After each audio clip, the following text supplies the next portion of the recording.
Do you want to set up a free zone company in the UAE and get a residence visa, but you don't know where to start? In this video, I'll walk you through the entire process step by step. This is TaxMove, where ambitious people go global. Hello everyone, and welcome to a new video. Today, I'll explain how you can create a free zone company and obtain a residence permit in the UAE. By the way, many of you have been asking about more outdoor content, so here I am at Greek Harbor, one of my favorite places in Dubai. So let's start from the very beginning. The first step is choosing the right free zone. In the UAE, there are more than 40 different free zones and not all of them are the same. This is why selecting the right one is extremely important.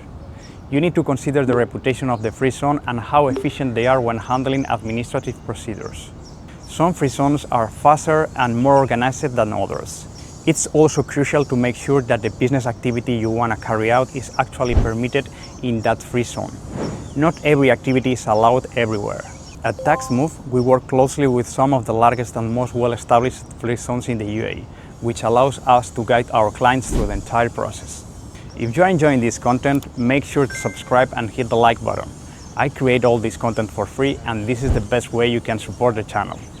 Once you have selected the free zone, the next step is choosing the business activities and deciding on the company name. Selecting the activities is extremely important. Your company is only allowed to perform the activities that are listed on the license.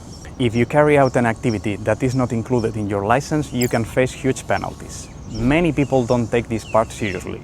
They choose activities randomly or without thinking long term, and that's when the problems start. So you need to be very clear about what your company will actually do, both now and in the future. By the way, for those who don't know me, my name is Alejandro. I'm an international tax advisor with over 10 years experience in international taxation and wealth preservation. I've lived in major financial hubs such as Amsterdam, Luxembourg, and currently I'm based here in Dubai.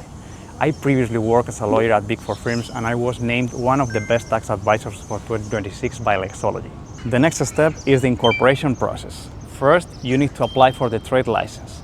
At this stage, you will have to submit documents such as a copy of your passport, a photograph, and a utility bill as proof of address. During this step, we also apply for the company name and confirm the selected business activities. If any of those activities are regulated, you will first need approval from the relevant authority before the trade license can be issued. Once the documents are submitted and approved, the trade license is usually issued within approximately 1 week. At the same time, the establishment card is also issued. This is the document that allows the company to hire and sponsor employees under the UAE immigration system. Once the establishment card has been issued, we can start the residence visa process. If you're outside the UAE, the first step is to apply for the entry permit, also known as the e-visa. If you're already inside the UAE and enter it as a tourist, you will first need to apply for a status change. This allows you to switch from a tourist status to a residence visa process without leaving the country. Once the entry permit is issued, you can travel to the UAE. After entering the country, you will need to undergo a medical test at an authorized medical center.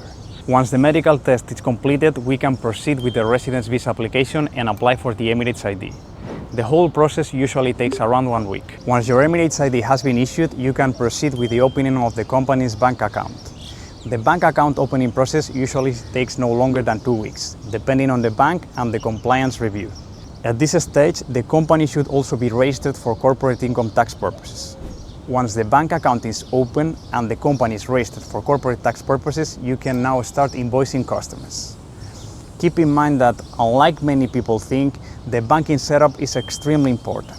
If you have a high volume of transactions with the US or the European Union, relying only on local banks can result in higher fees and unfavorable exchange rates.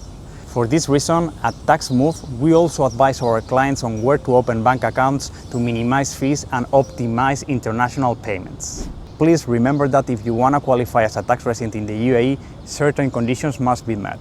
Generally, you need to spend at least 90 days in the country and have either a permanent home or carry out an economic activity in the country.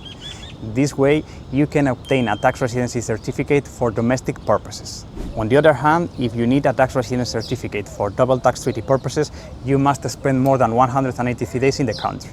If you are considering setting up a free zone company in the UAE and want to make sure everything is structured the right way, book your free initial consultation with us at TaxMove.